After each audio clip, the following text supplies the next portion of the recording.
Hello my friends and welcome to an ultra special edition of Nocturnity's ongoing October Terrorfest, where from here until the end of the month, our stories will center around the most evil night of the year, Halloween. Tonight's is an especially crazy one, so be sure to stick around until the end. Don't forget to like and share this video to help our young channel out, and most importantly, subscribe to Nocturnity if you haven't already. As always, this episode is brought to you by cardanapparel.com, the link's in the description. But before you go clicking it, let's waste no more time and get into this harrowing Halloween tale as we enter into the realm of eternal night. It's been a tradition in my hometown for brave, some would say stupid teenagers to visit a certain cemetery on Halloween night for nearly 100 years now. My parents' generation did it, so did my aunts and uncles, and all my cousins' generations as well. That's not to say my parents or relatives ever took part. No, they would have been way too scared to do such a thing. But the tradition was certainly around back in their days, as it was in mine. Today, I'm a mother, and my kids' generation is still doing it, though I've strictly forbidden my own offspring to be a party to this particular tradition. And no, I'm not an unreasonably strict mother. My parental embargo stems from rational grounds which you'll soon understand in full. Now, a little about this annual tradition. Usually also equipped with marijuana and alcohol, the brave group, dressed in their costumes, always brings up a Ouija board to the cemetery to connect with the other side. This is the whole point of the adventure. They find their way to the middle of the cemetery and sit on the grass between 7 specific graves, all of which belonging to a famous family around here that was murdered on Halloween night in 1929. As the story goes, the man who operated the town's slaughterhouse back then killed his whole family inside the shed that he'd used to gut pigs, sheep, and cows day in and day out. Among the dead was his wife, his 2 sons, both still aged in the single digits, and his 3 daughters, 4-year-old triplets. That makes 6 graves, of course. The 7th is his. In the end, after his execution, he was buried right alongside his victims. Sick, I know. It's generally thought that he went crazy after his business went belly up. As you should remember from history class, 2 days before Halloween in 1929, the stock market crashed, ruining the lives of millions of people. It's said that rather than face ruin and poverty, the father sliced and diced his family into non-existence. At least, that's the town lore for his motive. I'm not too sure whether or not it's accurate. Either way, after he was caught, he was publicly hanged. That's a fact. And no, out of respect, well, I'll admit it, out of fear, I'm not going to share their names or the name of my town. If you care to try and figure it out, I wish you luck, but I'll never repeat those names again. Carrying on, when I was in the 11th grade, and Halloween was approaching, stories of scary occurrences at that cemetery on past Halloweens were right on time in making their way around the school, and speculation as to who would be brave enough to go that year was predictably percolating. It was customarily juniors and seniors who took part, so I was right at the right age, but was the farthest person from ever entertaining the notion. Anyone who knows me will vouch for that. Nevertheless, I just so happened to be dating a guy named, well, let's call him by his real name, Blake. I just so happened to be dating a guy named Blake at the time. Not only was he the most beloved football player in our county, with offers to a bunch of different colleges that included full scholarships, but he was known to be a rowdy risk-taker off the field too. As soon as the spirit of Halloween made its way into conversations in the halls, I knew he'd be the first one volunteering to go. And I was right. By October 1st, his campaign to convince me to go with him and the others he'd already convinced was launched. I said no way for weeks. But when Halloween was just around the corner, maybe a day or 2 away, I stupidly began to cave to the pressure. It didn't help that my best friend Paula had just started dating Blake's best friend Theo. When she started twisting my arm, I was getting it from all angles. And so, I said yes. So on Halloween night, at around 10:30, the 4 of us piled into Blake's Mustang and tore off into the night with plans to first hit the graveyard and then end the night at a party at a house by the school. Pulling up to the cemetery gates, we peered inside the grounds from the car. Another carload that was supposed to accompany us never showed. While the people in the car I was in called them cowards for it, I wished that I'd had the courage to back out too. It may sound like embellishment, but I swear the graveyard was rife with mist coming off the grass. It was like the setting of a horror film, which was always a genre I hated, so this experience right from the get-go was a nightmare for me. The back of my neck was tingling at first sight of the place. To add to that, the gates were closed and locked. I tried my best to use this as an excuse for us to leave, but it was no luck. Instead, we snuck in. This involved climbing a fence in a witch's costume, which wasn't even close to easy, and then when we got inside, because I refused to carry the Ouija board, I was given the case of beer to lug all the way through the place. The atmosphere was as scary as you would guess it was, probably more so. It must have been at least 5 degrees colder in that place than outside of it. In the distance were the sounds of explosions from firecrackers being lit off. Our town, like every town, was like a war zone on Halloween. Yet inside the cemetery was a creepy, all-consuming silence, one you could literally feel. The thought that underneath all those headstones we passed by were corpses did little to calm my nerves. I just wanted this part of the night to be over with already. But instead, I not so bravely marched on with the rest of them, nobody saying a word until we reached the center of the grounds. "This is definitely it," Blake said, pointing at the gravestones with the family name we'd been looking for on them. I looked at each one. "Jesus Christ," I couldn't help but to mutter as I put down the case of beer. "He won't save you now, babe," Blake chuckled. "But don't worry, I will." Everyone shared in the laugh, except me. I was in no mood for jokes or bravado. I was certifiably scared witless. Yet there I was, taking a seat on the damp grass with the rest of them as Blake prepared the Ouija board. Out of the corner of my eyes, I kept thinking I saw movement, as if there were people walking around just out of sight, hiding behind trees or gravestones as soon as I'd look up. I soon caught on that I wasn't the only one. A look at Paula and Theo showed me they were likely just as skittish as I was. The looks on their faces said it all, and they too kept looking this way and that, as if they were looking for the same people in the shadows that were alerting my attention. "Okay," Blake announced. "It's ready. Let's talk to some ghosts." If he was scared, he was sure hiding it well. He actually looked like he was having fun. I couldn't understand it. Anyways, it was showtime. What do we do?" Paula sputtered out. "We all put 2 fingers on the mover," Blake answered. "Planchette," I corrected. "Huh?" "Planchette," I repeated. "It's not called a mover, it's called a planchette." I sounded agitated because I was. I was so full of nerves at that point, I guess I automatically got a little bitchy as a defense mechanism of some kind. "Whatever," Blake scoffed. "We put 2 fingers on the planchette and ask, 'Ouija, are you with me?' until it starts moving." He then took the lead and put his fingers on it and turned to face me, making sure I followed. The 3 of us all did. With all 8 fingers now on the planchette, we began in unison. "Ouija, are you with me? Ouija, are you with me? Ouija, are you with me?" And on our 3rd repetition, it began to move.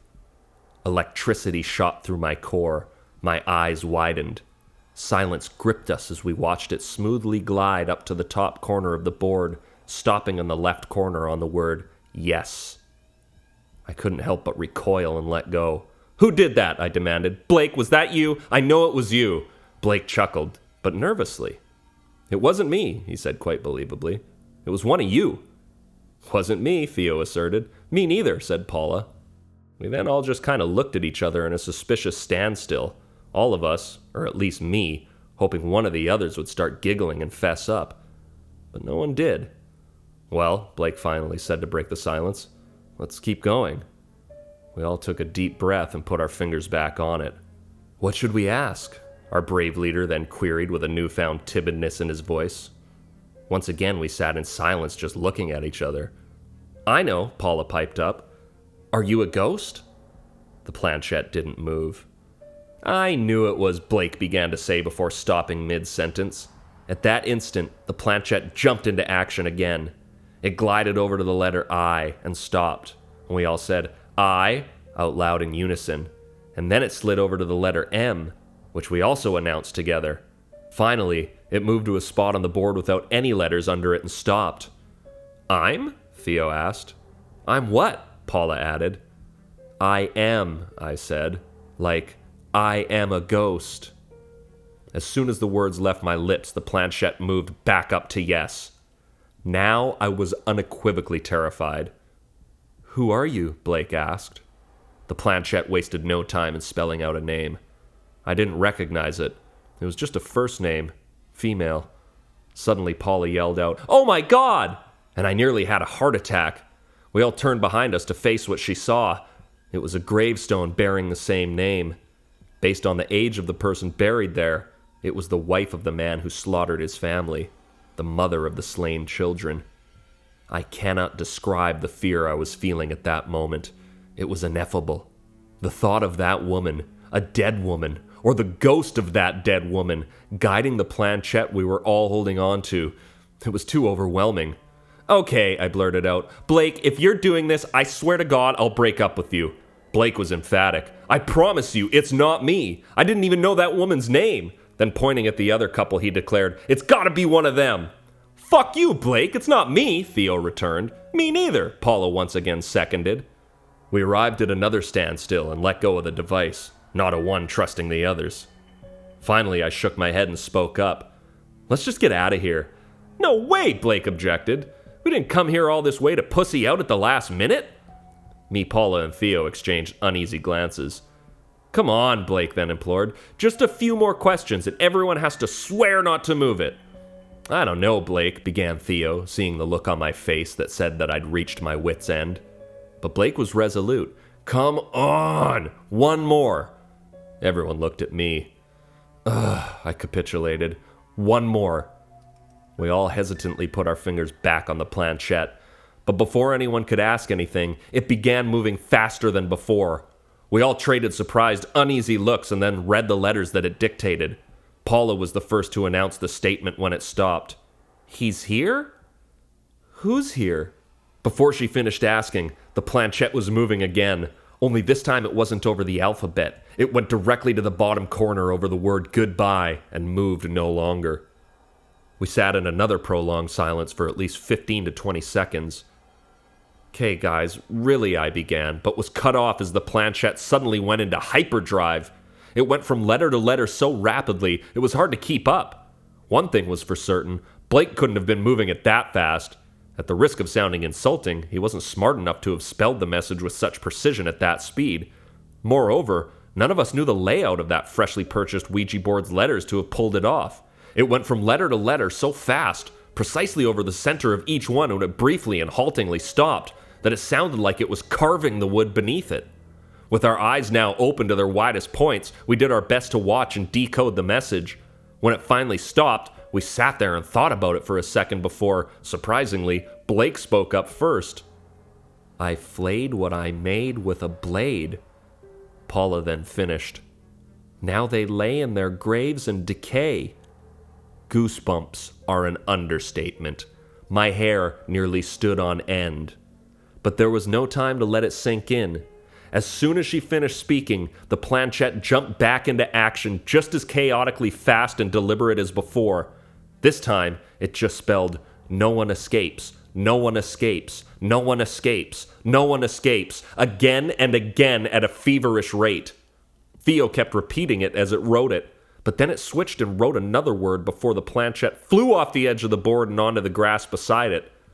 Petrified, we all looked at each other and said what the last word was in unison. "Crash?" Just then we covered our heads as a literal forked lightning bolt burst from the sky and lit up the tree directly behind the murderer father's grave, knocking a branch clean off and starting the tree on fire. "Holy fucking shit!" Paula screamed. Before I knew it, Blake was yanking me to my feet and we were running for our lives around gravestones. We were at the fence by where we parked in less than a minute. Blake and Theo boosted us up and over and followed directly behind. We jumped into the Mustang and peeled out of the parking lot like we were in a drag race. I'll add that I was always on Blake's case about driving too fast when I was in his car, but that night, he couldn't have driven fast enough for me. Within a few minutes, we were miles away from the cemetery, burning down the dark winding road at the edge of town. I'm sure the hearts of every person in that car were beating as rapidly as mine. "What the fuck was that?" Blake roared as he worked the shifter and clutch.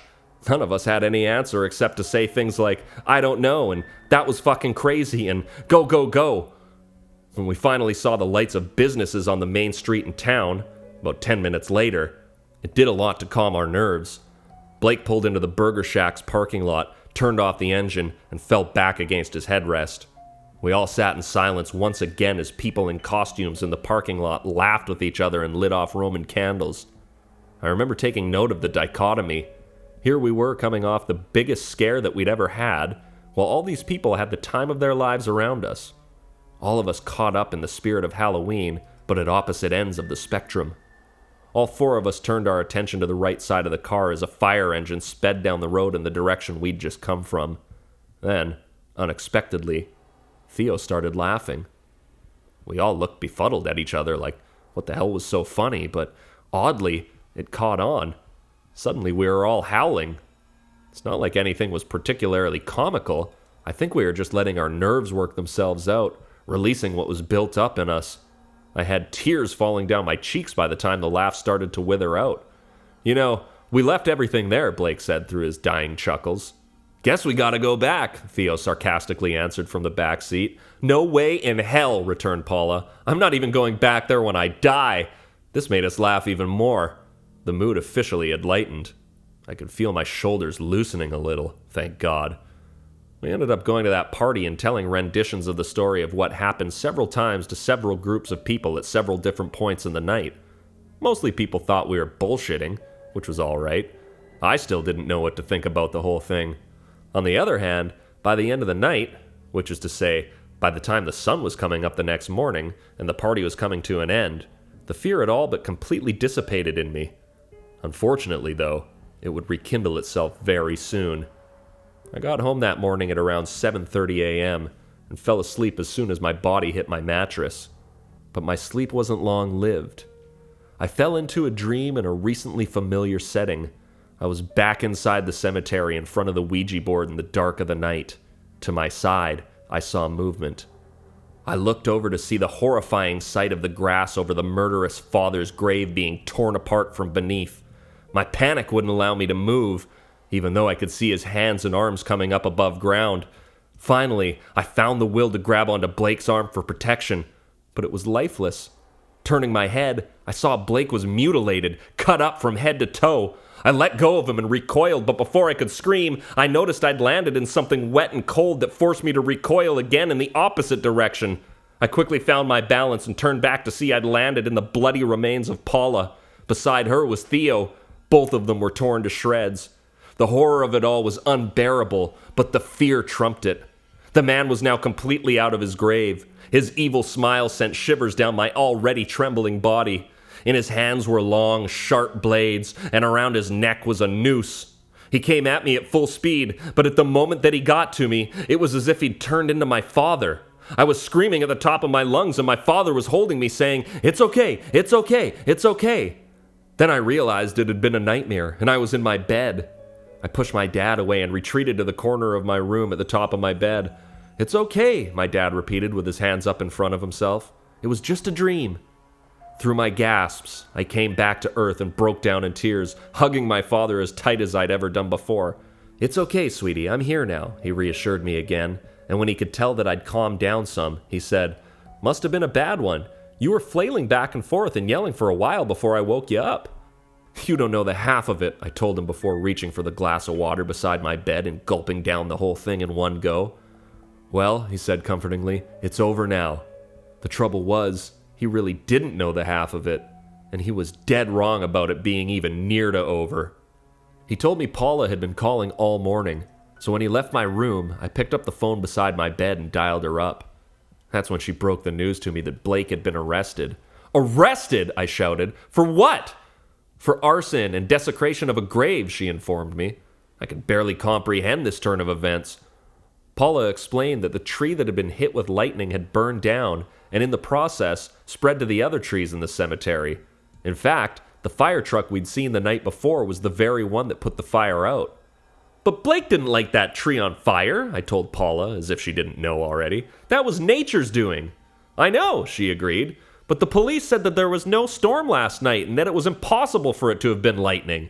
What? Well, how did they know Blake was even there? Someone saw his car parked outside the gates last night, she answered. They arrested him this morning just as he got home from the party. I was dumbstruck. Just then, my call waiting beeped. Telling Paula to hold on, I clicked over. It was Blake. Oh my God, I began through tears. Are you in jail? My parents posted my bail, he told me, but they weren't happy about it. I told him that I'd tell the police that I was with him and confirm his story. No, he told me. They'll arrest you too. Promise me you won't say a word. But it was lightning, I argued. You can't go to jail for lightning. It's not just the fire, he said. They also nailed me for trespassing, which you'd also be guilty of if you say anything. And I don't know how to explain this one, but that guy's grave. They said it was dug up, and his coffin was opened. I almost threw the phone. The dream I'd just awoken from flashed through my head. I couldn't even speak. Hello? Are you there? I'm here, I managed to answer. How could this be? I don't know, Blake responded. That's about as much as I could figure as well. I told him about the dream, and he was about as freaked out as I was. The whole situation was a nightmare. Word spread around town pretty quickly, and even though a forensic investigation found that lightning was the definitive cause of the fire, Blake's reputation with the adults around here was officially ruined. Parents hated him just as much as teachers did. They all knew about the cemetery tradition, but no one had ever desecrated a grave in the process. Blake, though innocent in truth, couldn't catch a break after that. He was shunned, and his battles were only beginning. He still faced trial for trespassing and desecration of a grave. He was looking at a minimum of 5 years in prison. Meanwhile, I kept having nightmares of that son of a bitch murderer climbing out of his grave every night. I was getting no sleep, and the bags under my eyes didn't do well at hiding that fact. Due to the lack of sleep, I was falling behind in all of my classes, and Paula too was seeing him in her dreams. She had also gotten such a fright when the lightning struck that tree that she developed a thick streak of gray in her hair, a constant reminder to her of that terrifying night. This isn't to mention Theo. He just changed. He started not showing up to school and refused to take calls a lot of the time. When we would see him, he was distant and nervous, basically uncommunicable. It's like you could see him losing his mind. Anytime we'd mention Blake or that night, he'd have an episode. He'd start shaking his head really hard, as if trying to shed the memory from his mind, and he'd get a look on his face that made you feel the dread building up inside of him. Keep in mind that Theo was one of the most relaxed, easygoing, nicest, and strongest guys you could have ever hoped to have met before that night. It ruined him. I often wonder if he was having the same dreams that we were. Whatever was going on in his head, it was torturing him.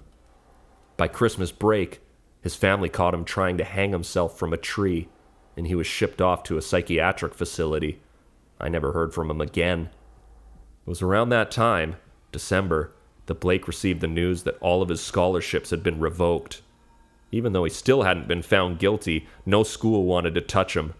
And though we'd broken up by then, we were still in contact and still close friends, so it pains me so bad to say that he took his own life on Christmas morning that year, hanging himself from a playground mere yards away from where the execution of the man whose grave he was accused of desecrating took place. Life was so much different for me after that. The next year was the hardest of my life. Not only did everyone at school blame me for Blake's death, believing I should have come forward to foster some of the blame for the crimes he was accused of, knowing full well I was with him at the cemetery that night, and not only would I read slanderous remarks about myself in the girls' rooms at school every day, but the nightmares kept happening too. I'd be back in that cemetery, only now Blake and Theo would be hanging from branches of the tree that was struck by lightning, while Paula would be chopped up into pieces on the ground. The grave would open up and the murderer would come at me. Some nights I woke up in terror right before he got me. Others I'd have to run through the cemetery until I woke up screaming. Paula was having the same dreams the whole time too. Her parents sent her to a psychiatrist, who gave her strong pills to help her calm down. She was never the same person after she started taking them. Trying to talk to her was like trying to talk to a mannequin. She was gone, completely loopy. One night in August, she got into her car and drove into an oncoming truck on the highway. Her death was ruled as accidental. The authorities told her family she was so doped up on those pills that she didn't know what side of the road she was driving on. but in her pocket was a note that shook me to the core. It wasn't a suicide note, at least, not in the traditional sense. It was a simple piece of paper with one sentence scribbled on it over and over. No one escapes. No one escapes. No one escapes. I doubt any one of the drunks from last Halloween's party would remember that detail of the story, and so I figured I was probably the only one left who know what that meant. Paula and Theo would never see senior year. Blake wouldn't go to college. I was left alone, a social outcast, living through torture every day and every night. It was a literal hell. It doesn't take Sigmund Freud to figure out what was on my mind at that time. I'll admit I considered it heavily. I looked up the most peaceful way to go on multiple occasions, and came so close to going through with it, even writing a full note to be left beside my body. But after seeing what taking one's life did to my friends' families, I just couldn't put my own through it. I had to just suffer through life. By October, I was the shell of a person I once was. My parents were worried sick about me. I was barely even speaking. But that all changed one morning when I saw something that shot so much terror through me it revitalized my ability to feel again. As I was walking with my bowl of cereal to the kitchen table before school, a picture in the newspaper in front of my father's face jumped right out at me. It startled me so much I dropped the bowl on the ground and froze on the spot. My dad dropped the paper on the table and jumped up to help. "Are you okay?" he asked. Him and my mom traded looks of concern. I shook my head and said I was all right. My mother told me to just sit down and not to worry about it. I did just that, and while she cleaned up the mess, and while my father went to prepare me another bowl of cereal, I grabbed the paper off the table and began to look. It was an article forbidding anyone from trying to go into the cemetery on Halloween that year, considering what had happened the year before. Threats of serious consequences were issued throughout the entire write-up. But what had agitated me was the picture in the middle of it. This was the first time I'd seen a picture of the man who had murdered his family. But here's the thing. It was the spitting image of the lunatic from my dreams. My heart beat a mile a minute as I looked at his maniacal smile in the paper, his eyes seeming to look right back at me. That was the son of a bitch who killed my friends and haunted my mind, the bastard who ruined my life and the lives of everyone around me. My fear quickly turned to anger. I've never since felt rage like I felt in that moment. If it was possible, I would have jumped into that newspaper and tore his head off with my bare hands. Something clicked in me. Something changed. I didn't have any nightmares for the next few weeks. It was the first time in a year that I couldn't tell you what I dreamt about the night before. But that all ended on Halloween Eve. I had the same nightmare as I always had. It returned in full force. But this time, it was different. This time it was a lucid dream, or in other words, I knew, for the first and only time in my life, that I was in a dream while it was happening. The Ouija board sat in front of me, while Theo and Blake hung from the tree, and Paula laid on the ground, mutilated and bled out. But I paid them no mind. I knew they were window dressing. None of this was real. The man rose slowly and violently from his grave, knives in hand, psychopathic eyes popping out of his skull, and came at me at full speed. But this time I didn't run. I rose to my feet with the confidence of an immortal mover of worlds and stood my ground. The man stopped in front of me and looked up and down, angry and confused. He raised a knife high in the air, but before he brought it down, I told him calmly, "This is my dream, asshole," and put my palm up in front of myself. That was enough to send him flying backwards as fast as a rocket, smashing into his headstone and collapsing beside his open grave. I walked over to him calmly and looked down. His battered head twisted to look back up at me, and our eyes met. "Get back into your coffin," I told him, "and never step outside of it again." He gave me a look of pure vitriol. I shook my head, put my palm above his mangled body, and let another shot of energy burst forth from it, blasting him back into his casket and watching it close tight over him. I inhaled a deep breath as my surroundings changed from night into day. Turning around, I saw Blake, Theo, and Paula were gone, as was the Ouija board. But there were people there. A beautiful young woman and her 5 children. As they smiled at me, I felt a warmth in my heart I hadn't felt in a long time, if ever. I awoke in my bed with my alarm going off. It was Halloween, 1 year from the beginning of all my woes. However, I decided to skip school that day. Instead, I bought roses and drove myself to the cemetery, leaving one each on Paula and Blake's graves, as well as the entire family in the center of the grounds, except, of course, for the fathers. I wasn't scared at all being back there in real life either. I guess I'd found my closure the night before. It felt peaceful. But I did see something that caught my full attention. The murderer's gravestone was split down the center, precisely where he'd smacked into it in my dream hours earlier. That crack, I'm sure, is still there to this day. As for me, the nightmares never came back after that, and things slowly got better. The friendships I lost only made way for new ones. I've lived the happiest life I could since, still live in the same town, and do what I can to stay free and peaceful. And despite recounting the story for you now, I do my best to think as little as possible about that disgusting beast of a man in that grave, holding true to my own personal vow to never utter his name again. May he rot in pieces.